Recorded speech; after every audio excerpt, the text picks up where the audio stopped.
Hello everyone, welcome to Go Legal. आज हम करने वाले हैं हरियाणा प्रीलिम्स 2024 का क्वेश्चन पेपर। ठीक है, जो प्रीलिम्स का पेपर था वो।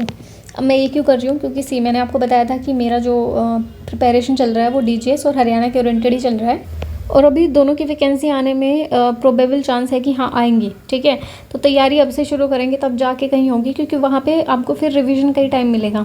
अभी कुछ नया पढ़ सकते हो तो वो अभी कर लो, जो भी करना है ना एक्स्ट्रा वो भी कर लेते हैं। तो मुझे लगा कि अब शुरू कर रहे हैं ना, एक बार लास्ट चांस ज़ीरो से शुरू करके देखते हैं। ठीक है, तो इसलिए मुझे लगा सबसे पहले पीवाईक्यू में करती हूँ, वहाँ से फोकस्ड एरिया उठाती हूँ और फिर मैं प्रिपरेशन करूँगी।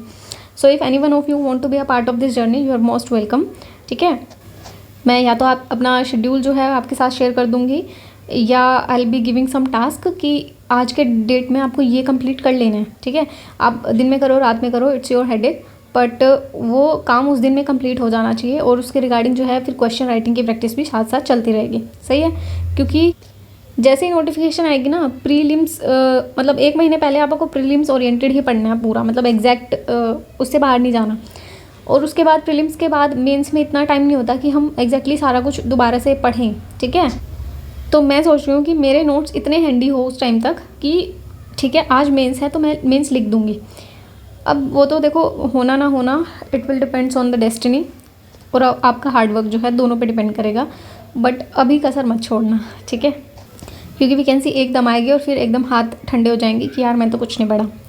तो बस इतना बहुत हो गया बोलना, अब शुरू करते हैं। फर्स्ट है, in which house of the parliament does the attorney general of India has the right to speak as well as participate in its proceeding. ठीक है, तो ये क्वेश्चन आपका कॉन्स्टिट्यूशन ऑफ इंडिया का है। कॉन्स्टिट्यूशन उसका सिलेबस का पार्ट नहीं है, बट आपको प्री के लिए पढ़ना है, क्योंकि जीएस उसमें पूछी जाएगी। ठीक है, ज़्यादा से ज़्यादा देखो 20 से 25 नंबर आप लगा के चलो, जनरली होता नहीं है, बट आप कंसीडर करके चलो कि 100 नंबर का जो है वो लो आएगा और 25 नंबर का जीएस। ठीक है, और बाकी धीरे धीरे जब डिस्कस करेंगे तो ध्यान देंगे कि क्या क्या एक्स्ट्रा चीज़ें हैं।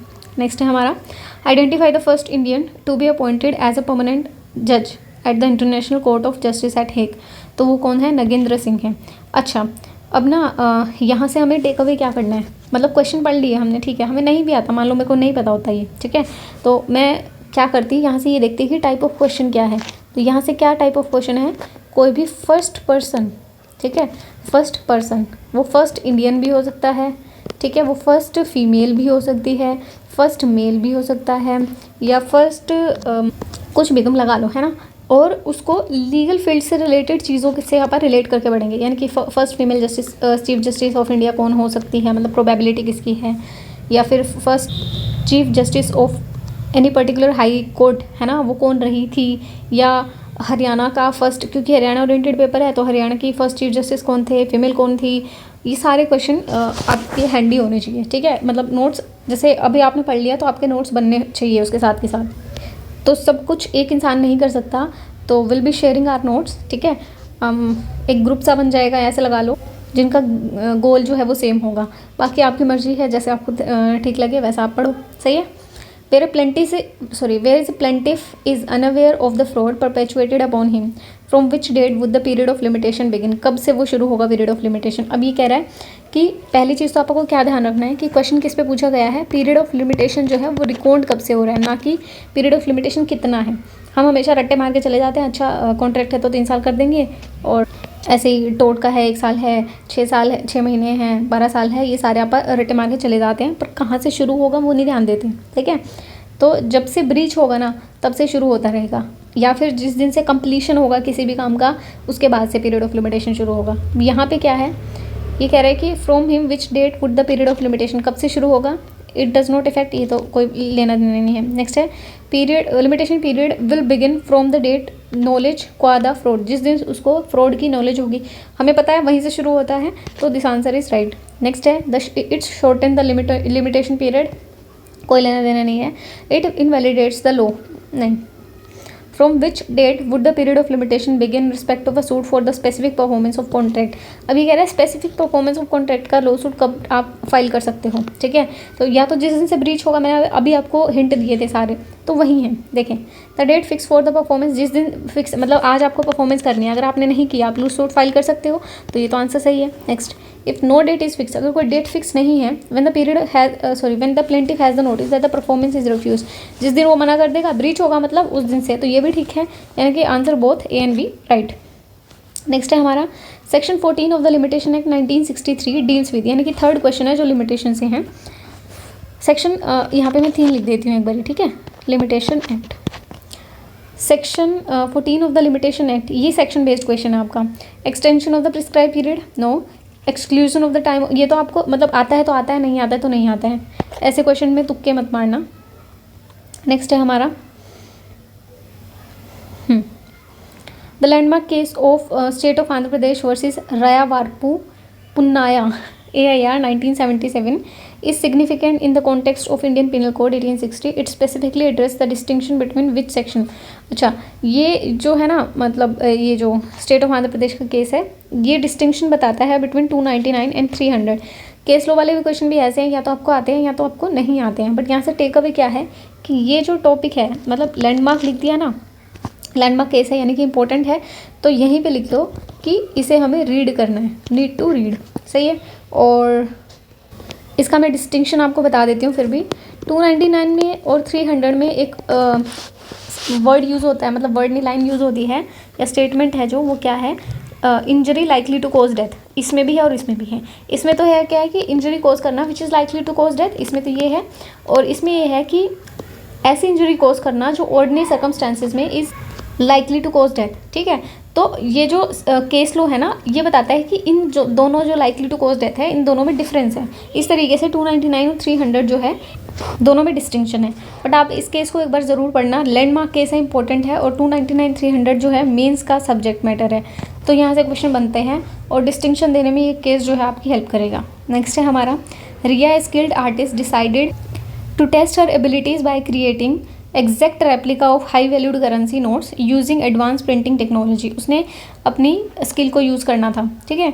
Unknown to her these notes closely resembled, अब क्लोजली रिजेंबल्ड ये वर्ड इंपॉर्टेंट है आपके लिए कि क्या एग्जैक्ट रेप्लिका होना ज़रूरी है या फिर क्लोजली रिजेंबलेंस भी चलती है। After attempting to use these forged notes at a local store Riya was apprehended by, अब उसने यूज़ कर लिया ना उसे, ठीक है, और इंटेंशन भी क्या थी, फेक करेंसी नोट्स को यूज़ करने की, ठीक है। Which offence is really likely to be charged with under the Indian penal code, कौन सा हो सकता है, काउंटरफिटिंग, ठीक है। इसमें कोई ऐसा नहीं है कि समझाना पड़े। Legal aid to accused at the state expense is dealt with, तो ये भी डायरेक्ट क्वेश्चन है। सेक्शन 304 जो बात करता है वो किस बारे में बात करता है, legal aid to the accused person, ठीक है, at the state expenses is dealt under 304। Next है which section of the IPC was struck down by the Supreme Court in Joseph Shine, Joseph Shine का case जो है landmark case है, you should know that, section 497। What are the two components of the crime, crime के two components हमेशा हमें पता है, एक गिल्टी इंटेंशन और एक एक्ट, रॉन्गफुल एक्ट, तो मेंसरिया और एक्टसरियस, ये ठीक है। CPC एक्सटेंडेड टू कहाँ तक एक्सटेंड होता है, whole of India, whole of India except the state of Jammu and Kashmir, अब नहीं है ऐसा, whole of India except the state of Nagaland and the tribal areas, ये सॉरी मैं इसका देख के कह रही हूँ, ये आंसर आना चाहिए इसका। वाई, बिकॉज पहले क्या था, state of Jammu and Kashmir और नागालैंड और ट्राइबल एरिया पे एप्लीकेबल नहीं था, पर अब ये तो खत्म हो गया ना 2019 के बाद, तो यही बच गया, तो this is the right, this should be the right answer, ठीक है। बाकी अगर मैं गलती करूँ किसी आंसर में तो you just let me know in the comment section below, right. Next है हमारा the expression cause of action denotes a bundle of essential facts necessary for the plaintiff to, अच्छा एक सेकेंड रुको, ये देखें, ये है ना, हम जनरली छोड़ देते हैं क्वेश्चन, ठीक है, इस टाइप के क्वेश्चन कि कहाँ तक एक्सटेंड होगा, कौन पढ़ता है, कोई नहीं पढ़ता है, तो अब ये हमें याद रखना है कि ये क्वेश्चन भी इंपॉर्टेंट है। Expression cause of action denotes a bundle of essential facts necessary for the plaintiffs to prove to important subject of litigation a point in question all of above। तो क्या है, cause of action denote क्या करता है, the bundle of essential fact necessary for the a point in question all of above, तो ये सारे हैं। अब आपसे अगर cause of action पे क्वेश्चन आता है मेंस में भी, तो आपको ये चीज़ें याद होनी चाहिए, ठीक है। आपको सिर्फ प्री की तैयारी नहीं करनी, यहाँ से मेंस की भी करनी है। तो अगर कॉज ऑफ एक्शन पूछा जाए कि क्या डिनोट करता है, तो bundle of essential fact necessary for the plaintiff to prove important subject of litigation, point of question all of above, right. Next है हमारा the contract was entered into between A and B in Hyderabad, Hyderabad में होता है, ठीक है। तो यहीं से देखते चलो, हैदराबाद में कॉन्ट्रैक्ट होता है तो यहाँ पे मतलब सूट लाया जा सकता है। Performance occurred in Pune, Pune में परफॉर्मेंस हुई है, यहाँ भी सूट किया जा सकता है। द ब्रीच ऑफ कॉन्ट्रैक्ट, जहाँ से ब्रीच हुआ है वहाँ भी सूट फाइल किया जा सकता है। The plaintiff a reside, Delhi में प्लेंटिफ रिजाइड करता है, डिफेंडेंट नहीं करता, तो यहाँ नहीं किया जा सकता। विशिष्ट to file a suit for damages against B who reside in Pune, B जो है डिफेंडेंट है, पुणे में रिजाइड करता है, तो यहाँ पे भी सूट फाइल किया जा सकता है। In which of the following courts A can not file a suit, अभी देखा हमने कहाँ गया, दिल्ली में, ठीक है, तो दिल्ली डिस्ट्रिक्ट कोर्ट में जो है सूट फाइल नहीं किया जा सकता। नेक्स्ट है हमारा, in a suit for the breach of contract plaintiff did not appear on the date fixed for the appearance, however defendant appear, plaintiff नहीं आता, ठीक है, जैसे ही प्लेंटिफ नहीं आता हमें पता है सूट जो है वो डिसमिस हो सकता है बोला मैंने, हो गया नहीं बोला। Defendant appeared hence the court dismiss the suit, ठीक है। An application for the setting aside, अब सेटिंग असाइड की जो एप्लीकेशन है वो भी डिसमिस हो गई है, was filed by the plaintiff which was rejected by the court, ठीक है। What remedy is available to the plaintiff against such rejection, तो देखते हैं। Plaintiff can file an appeal against an order rejecting the application, ठीक है। Plaintiff can not, ये तो गलत हो गया यहीं पे। Plaintiff can file both appeal and revision against the decision of the court, नहीं, सिर्फ अपील जो है वो फाइल की जा सकती है, कहाँ है ये रहा, ठीक है। नेक्स्ट है हमारा, which of the following statement relating to CPC is, गलत बतानी है हमें, सही है। Court deals with the procedure relating to the, कहाँ है, इनकरेक्ट बतानी है ना, the court deals with the procedure relating to the court of civil judicature, ठीक है। Court deals with some substantive rights, जैसे वो मेंटेनेंस वाला है ना, सब्सटेंटिव है वो, तो इससे भी डील करता है, ठीक है। Court is also a penal enactment dealing with, penal का क्या मतलब है, नहीं ये नहीं आएगा, नन ऑफ अबव, तो ये दिस इज इनकरेक्ट। नेक्स्ट है हमारा, can a tenant who sublet the building, जो टेनेंट सबलेट करता है बिल्डिंग को or rented land be consider a landlord under the act 1973, no only the primary property owner qualify as landlord, नहीं। Yes, a tenant who sublets is consider a landlord for the sub tenant, ये हो सकता है, इसे रखते हैं एक बारी। Only if the tenant has the explicit consent of the origin, अब इन दोनों में से कौन सा ज़्यादा सही है, या हम बोल सकते हैं मोर अप्रोप्रिएट है, तो this is the answer. Next है, according to section 11 of the Haryana urban rent control act, when can a person convert residential building, हाँ ये इसका डायरेक्ट आंसर है, अगर पता है तो पता है, वरना तो नहीं पता है। Only with the permission of the writing in the controller. Next है, which of the following decision is a decree under section 2 clause 2 of CPC. अब देखो सीपीसी में ना हमें दे रखा है कि डिग्री कौन सी है कौन सी नहीं है, 2 क्लोज 2 के अकॉर्डिंग पूछा है तो हम वो बता देंगे, उसमें डीम्ड डिग्री के बारे में भी बात की हुई है, इसलिए। फर्स्ट है, return of the plaint from the presentation to the proper, क्या बताना है इसमें, डिसीजन इज डिग्री, ठीक है, डिग्री है वो बतानी है। Return of plaint for the presentation the proper court, degree नहीं है, ठीक है। नेक्स्ट है, रिजेक्शन ऑफ प्लेंट है पर रिटर्न ऑफ प्लेंट नहीं है। Dismissal of the suit under order 23 rule 1, dismissal of suit under order, नहीं ये डिग्री नहीं है, क्योंकि उन्होंने क्या पूछा है, एज पर 2 क्लोज 2, ये भी ध्यान रखना है आपको। Order directing assessment of the mean profit, नहीं, ऑर्डर है जो बता रहा है, मतलब कंप्लीशन नहीं हुआ है किसी भी चीज़ का। ऑर्डर ऑफ रिजेक्शन मैंने आपको अभी बताया था, रिजेक्शन ऑफ प्लेंट जो है it is a deemed degree, इसके आगे लिख भी दो चाहे, डीम्ड डिग्री, सही है। नेक्स्ट है, under the legal principle of the coram non judice choose the most accurate statement. Coram non judice applies only to criminal cases, ऐसा कुछ नहीं है। It signifies that the court is actively exercising its jurisdiction despite the procedure irregularity, नहीं। Coram non judice is applicable only when there is a unanimous agreement among the parties regarding the, ऐसा कुछ नहीं है। It denotes that the court is acting without jurisdiction rendering any decree or the judgment issue as null and void, बिल्कुल। Coram non judice, coram not having jurisdiction, सही है। Next है हमारा 20th, a suit may be defeated under order 1 rule 9 of CPC due to, direct question है और हमें पता है इंपॉर्टेंट टॉपिक है। नॉन जेंडर ऑफ प्रॉपर नहीं, मिस जेंडर नहीं, nonjoinder of the necessary party is the right answer, ठीक है। इससे सूट जो है डिफीट हो जाता है, सही है। नेक्स्ट है हमारा, व्हेन एनी एग्रीमेंट इज, अच्छा मैं बताती हूँ आपको, ये 24 का जो पेपर आया था ना इजी था, इसलिए ये लग रहा है कि आसान पेपर आता है, नहीं ऐसा नहीं होता, इतना भी आसान पेपर नहीं आता, सही है। When any agreement is discovered to be void, agreement जो है वो वॉइड है, ठीक है। Any person who has received any advantage under such agreement is bound to restore it to the person from whom he received it. The statement is, अब ये क्या कह रहा है, कि अगर जो एग्रीमेंट है वॉइड है तो सामने वाली पार्टी जिसको भी बेनिफिट हुआ है they has to restore the benefit. तो सही बात है, ठीक है। जैसे कि मैंने आपसे कुछ सामान लिया है कुछ भी और मैंने आपको एडवांस दे दिया ऑलरेडी, ठीक है, बट वो कॉन्ट्रैक्ट वॉइड था, सॉरी एग्रीमेंट जो है वो वॉइड था, तो you have to restore me the money, right. Next है what type of contract is created when one party makes a promise in exchange for the other party's performance. अब इसमें क्या है, इन एक्सचेंज ऑफ अदर दोनों party perform कर रही है, it is a bilateral contract. Next है which of the following preposition is correct as regard as a contingent contract. Contingent contract के बारे में क्या बताना है हमें, करेक्ट स्टेटमेंट बतानी है। The contract will not be contingent if the happening or non-happening of the contingent depends upon the will of the party, ठीक है। नेक्स्ट है the condition contingency must be of a certain nature, ठीक है। the contingency contemplates by the contract must be collateral to the, हाँ तीनों सही है, ठीक है। यहाँ पे ये कह रहा है कि will of the party पे नहीं होनी चाहिए, obviously will of the party पे होगी तो it will not be contingent, right। certain nature होता है और collateral to contract, तो सारे सही है, सही है। नेक्स्ट है हमारा wait, what is the effect of section 17(1)(a) inserted by the registration act and the other related law amendment। अच्छा, इसका जो आंसर है मैं श्योर नहीं हूँ अभी, ठीक है, तो मेरे हिसाब से इसका आंसर ये है एग्रीमेंट शैल बी मैंडेटरी 53। इसका आंसर मेरे हिसाब से ये है, बट आई क्लियर इट और फिर मैं आपको बताती हूँ, सही है। In the case of sale by the description, if the goods do not correspond with the description given but serve the buyer's purpose, अब ये कह रहे हैं कि डिस्क्रिप्शन से मेल नहीं खाती तो यू कैन रिजेक्ट इट, ठीक है। आगे पढ़ने की भी जरूरत नहीं है आपको, पर पढ़ लेना, मैं ऐसे बोल रही हूँ, तो you can reject it.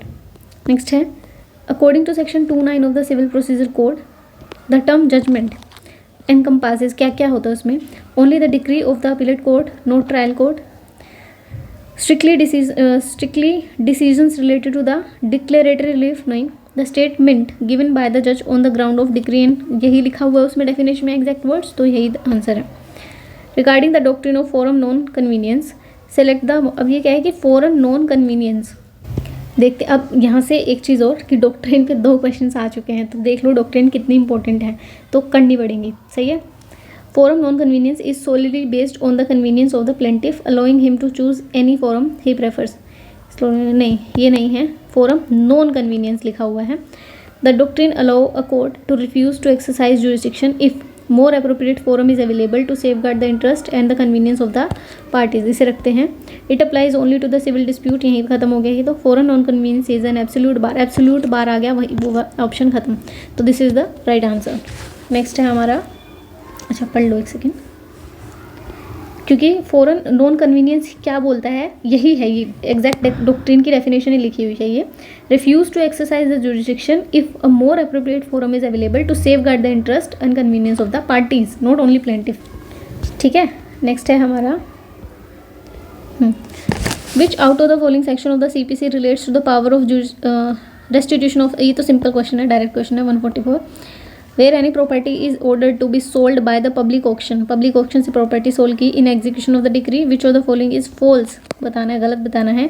Regarding the proclamation of the intended sale, first है such proclamation can be drawn up without giving notice to the decree holder, इसे रखते हैं एक बारी।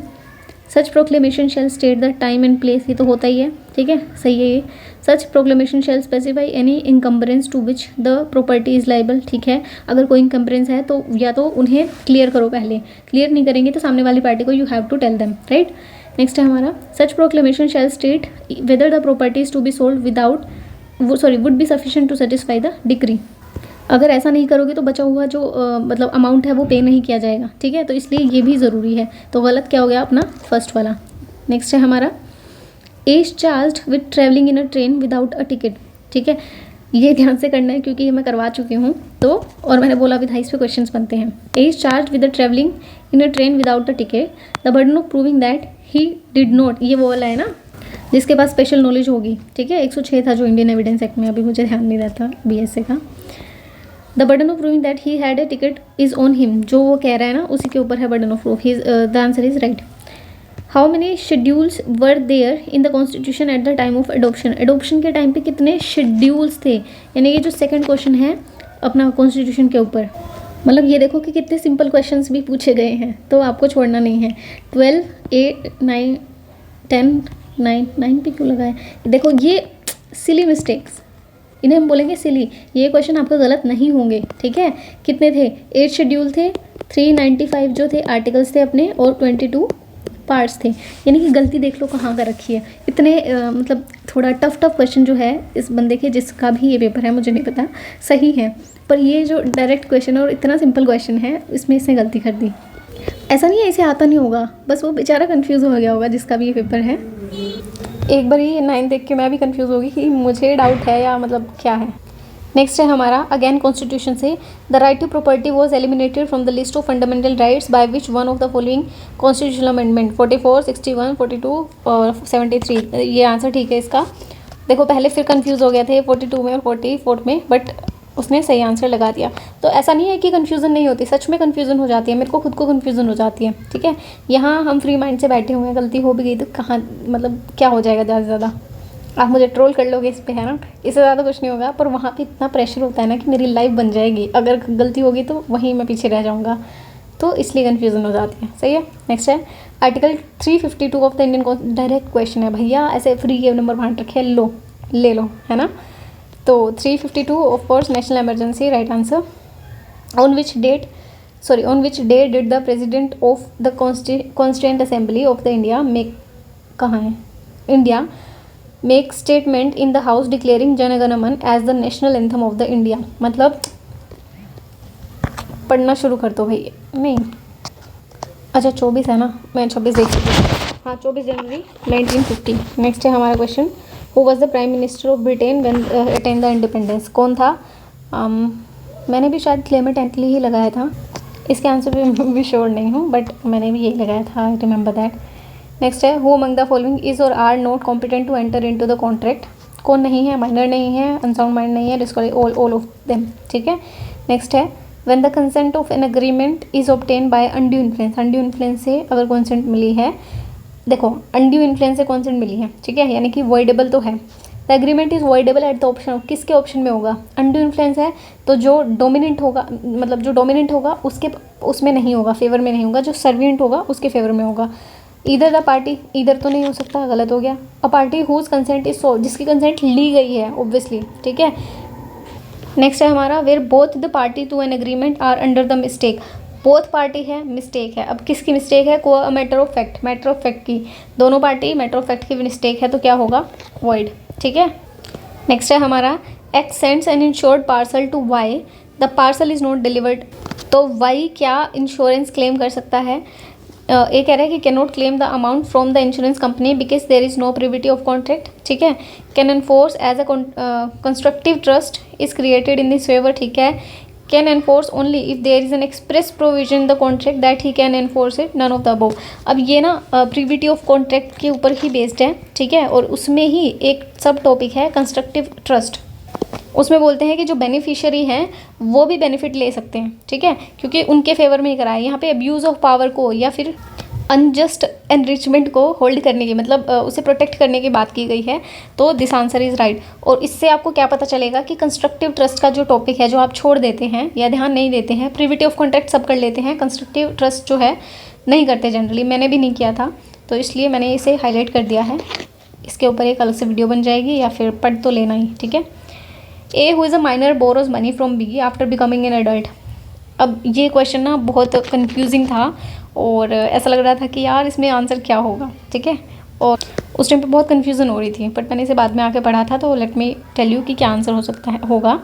ए who is minor borrows money from B after becoming an adult हो गया था, he repays the amount of the loan and after some days he institutes a suit against B for the recovery of the money. अब वो छोटा था तब उसने पैसे लिए थे, वो बड़ा हुआ उसने पैसे खुद से वापस कर लिए, वॉलंटरली वापस कर दिए, अब वो सूट फाइल कर रहा है कि भाई मेरे पैसे मुझे वापस दो। Which one of the following option is correct as to the result of the suit, कौन सा इसमें सही है?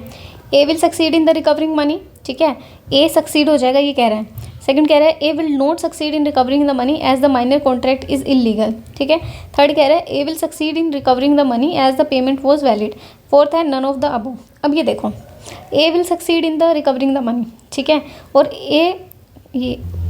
ये वाला नन ऑफ द अबव, ये तो यहीं से कट गए, अब बच गए ये और ये। इसमें कह रहा है कि A will not succeed in recovering the money as the minor contract is illegal, तो यहीं से ख़त्म हो गया, ठीक है, क्योंकि माइनर का कॉन्ट्रैक्ट वॉइड होता है, इलीगल नहीं होता। तो A will not succeed in recovering the money as repayment was valid, तो रीपेमेंट जो है वैलिड है। इसका ये जो प्रिंसिपल है ये क्या है, यहाँ पे उसने वॉलंटरीली पैसे वापस करे थे, ठीक है, उस पर कोई कोर्जन नहीं था, अनड्यू इन्फ्लुएंस नहीं था, कुछ नहीं था, वॉलंटरीली वापस कर दिए थे उसने, तो अब वो उस चीज़ को रिकवर नहीं कर सकता, ठीक है।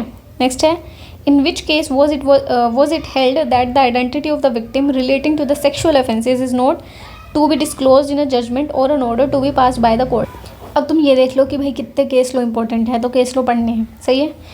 तो इसका आंसर है Dinesh Singh versus state of Rajasthan, right answer है इसका। Who can frame the charges under the CRPC, CRPC के अंदर चार्जेस फ्रेम कौन कर सकता है, court, public prosecutor, police officer, इधर A और B। अब ये देखो, पब्लिक प्रोसिक्यूटर कट गया, पुलिस ऑफिसर चार्जशीट बनाता है, चार्ज फॉर्म नहीं करता, ठीक है, तो यहाँ से इधर B और A का ऑप्शन कट गया। अगर आपको नहीं पता कि कोर्ट करता है तो इस तरीके से ऑप्शन आप काट लो, अगर पता है तो डायरेक्ट आंसर तो है ही, ठीक है। नेक्स्ट है हमारा, Germany beats Belgium to win the men's hockey world. अच्छा, इसका मुझे आंसर नहीं पता, बट मैं तुम्हें बताती हूँ कि यहाँ से आपको क्या टेक अवे करना है कि गेम्स से क्वेश्चन आते हैं, इंटरनेशनल भी और इंडियन, दोनों गेम्स जो है आपको पढ़ के जाने हैं। नेक्स्ट है, where was the 28th annual United Nation climate meeting, यानी कि इंटरनेशनल रिलेशन से क्वेश्चन आएंगे, तो you just have to go through all them. तो देखो, करंट से क्वेश्चन बन रहे हैं, ठीक है। अब अपन ने देखा कि कॉन्स्टिट्यूशन ऑफ इंडिया उसमें नहीं है, लेकिन क्वेश्चन बन रहे हैं। फिर है गेम्स, उससे क्वेश्चन बन रहे हैं। थर्ड है हमारे ये इंटरनेशनल रिलेशन, यहाँ से क्वेश्चन बन रहे हैं। तो ये टॉपिक लिखते जाओ अपने, और वो फर्स्ट पर्सन एक क्वेश्चन यहाँ से आपका वो तैयार हो रहा है कि हमें कितना पढ़ना है, कितना कंसाइज करके हमें चीज़ों को पढ़ना है, ठीक है। यूँ तो देखो, अब GS बोलते ही मतलब कुछ भी, GS से वास्ट कुछ नहीं है ना, तो कितनी ही पढ़ोगे। तो यहाँ से हम टॉपिक्स बना रहे हैं कि हमें क्या क्या पढ़ना है। नेक्स्ट है, विच out of the following countries has approached the International Court of justice for genocide against the Palestine. ये भी करंट में चल रहा था उस time, south Africa is the right answer.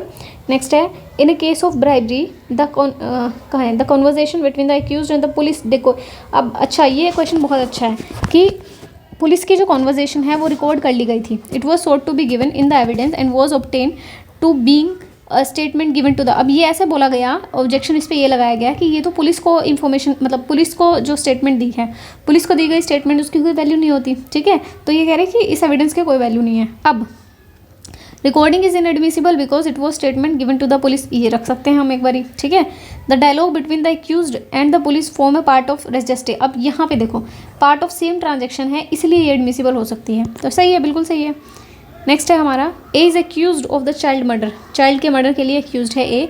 The following evidence came to the light, कौन कौन से, an hour before the murder A went to the place of murder with the child, ये सही है। ये केस लॉ के fact हैं, एक लैंडमार्क जजमेंट के फैक्ट है, ये सही है। तो हम थर्ड से फोर्थ क्वेश्चन कर रहे हैं जो केस लॉ बेस्ड है। ए अलोन रिटर्न होम, अकेला घर आता है। Collar of the a shirt was blood. अब ये क्या है, सारे सर्कमस्टेंशियल एविडेंसेज हैं, तो सर्कमस्टेंशियल एविडेंस। अब अगर आता है रेस जेस्टे, तो वो भी हो सकता था, ठीक है, ऐसा नहीं है कि सिर्फ एक ही में फॉल करेगा। अगर पार्ट ऑफ ट्रांजेक्शन बनाता है तो वो उसमें भी इंक्लूड हो जाएगा, आएगा उसमें भी। नेक्स्ट क्वेश्चन है हमारा, in which of the following cases the court may raise presumption under section 114 of the Indian evidence. अब 114 बहुत इंपॉर्टेंट सेक्शन है, ठीक है।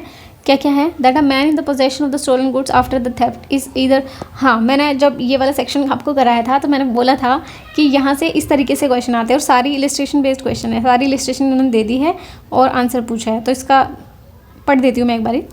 That a man in the possession of the stolen goods after the theft is either a thief or has receive the goods. Simple सी बात है, ठीक है। दैट ये प्रिजम्पशन है कि क्या प्रिजम्पशन लगेगी इसके फेवर में। That the judicial and official acts have been regularly perform, ये भी लिखा हुआ उसमें।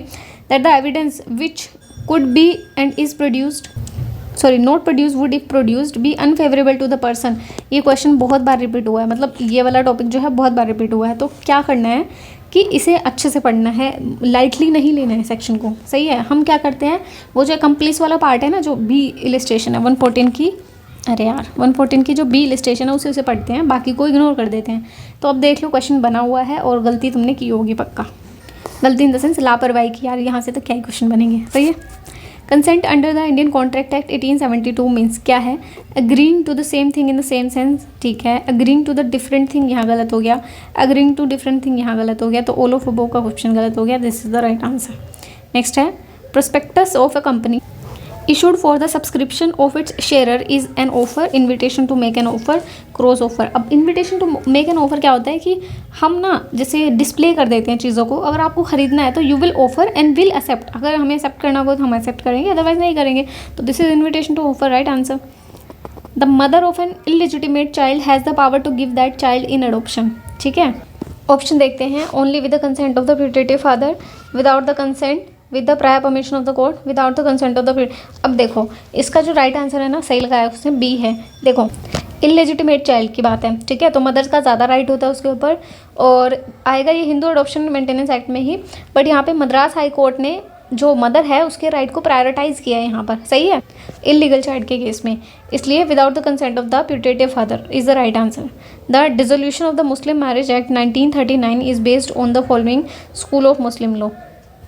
ऑप्शन है हमारे Hanafi school, Shafi school, Maliki school, Zaidi school, ठीक है। तो जनरली इसका आंसर हम ध्यान मतलब इस पर गौर ही नहीं करते, but right answer is Maliki school, ठीक है।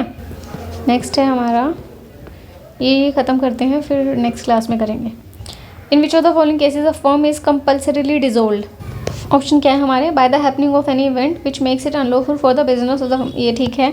नेक्स्ट है by the death of the partner, by the adjudication of the partner as an insolvent. अब इन केसेस में क्या होता है ना, अगर सिर्फ 2 ही पार्टनर हो, ठीक है, तो कंपल्सरीली डिजोल्व हो जाएगी कि एक मर गया या एक एडजुडिकेट हो गया, या एक से ज़्यादा पार्टनर है, ठीक है, और उनमें से सारे जो हैं इंसॉल्वेंट हो गए एक्सेप्ट 1, तो भी कंपल्सरीली डिजोल्व हो जाएगी। बट यहाँ पे क्या है कि सिर्फ एक पार्टनर इंसॉल्वेंट हुआ है, तो कंपल्सरी डिसोल्यूशन का मतलब नहीं है, तो this is the right answer. Next है the provision of Haryana urban control of rent and eviction act 1973 are applicable to the land given on the lease for residential purpose, business और trade, both A and B is the right answer. अच्छा, ये जो है ना Haryana urban rent control act, Punjab court से, ये छोटे छोटे एक्ट थे, तो यहाँ से क्वेश्चंस मतलब गलत होने के चांसेस आपके नहीं होने चाहिए, सही है। As per section 24 of the Punjab courts act 1918 who preside over the principal civil court, इसका आंसर है सिविल जज, डिस्ट्रिक्ट मजिस्ट्रेट, डिस्ट्रिक्ट जज, डिस्ट्रिक्ट, देखो इसमें सही लगाया था, गलती कर दी, उससे कन्फ्यूज़न यहाँ से होगी उसे, ठीक है, तो डिस्ट्रिक्ट जज should be the right answer. Next है illegal payment in connection with the election is dealt, ये हमेशा छोड़ के जाते हैं, ठीक है, कि इलेक्शन वालों में से तो कहाँ से ही क्वेश्चन आ जाएंगे, तो ये देख लो क्वेश्चन आ गया, ठीक है। तो आपको ऐसा ज़रूरी नहीं कि सारी चीज़ों के रट्टे मारने हैं, बट इतना आइडिया होना चाहिए, ब्रॉड आइडिया कि यहाँ पे क्या है, तो इतना भी पता होता ना 171 है तो आपका काम चल जाता। तो this is the right answer. 56 कहाँ गया, what should be the age of the minor to constitute the offence of kidnapping, kidnapping को ऑफेंस में माइनर की एज बतानी है। 16 ईयर बोथ में तो गलत हो गया, ठीक है, 18 बोथ, ये भी गलत हो गया। अब 16 साल का मेल हो सकता है और 18 साल की फीमेल हो सकती है, इज़ द राइट आंसर, ठीक है। अब जो ये BNS है इसमें तो सारे ही 18 साल का एक ही बात ख़त्म कर दिया है ना, 16-15 इनका कोई चक्कर नहीं है। In criminal trial generally the burden of proof lies on, criminal trial में, ठीक है, प्रोसिक्यूशन पे, सही है। चलो अब 58 हमारे क्वेश्चन हो गए, मतलब ये पेज ख़त्म हो गया है, तो धीरे धीरे 2 और क्लास में पूरा पेपर क्लियर हो जाएगा। वीडियो को ज़्यादा लंबा करने का फ़ायदा नहीं है, तो मिलते हैं नेक्स्ट क्लास में, और मैं अपना फिर शेड्यूल शेयर करूँगी। If you want to join तो you are most welcome to join it, ठीक है। और वरना जिसने राजस्थान भरा है तो प्लीज़ उसकी तैयारी करें, and if you need any help you can just let me no, I will make a video on that.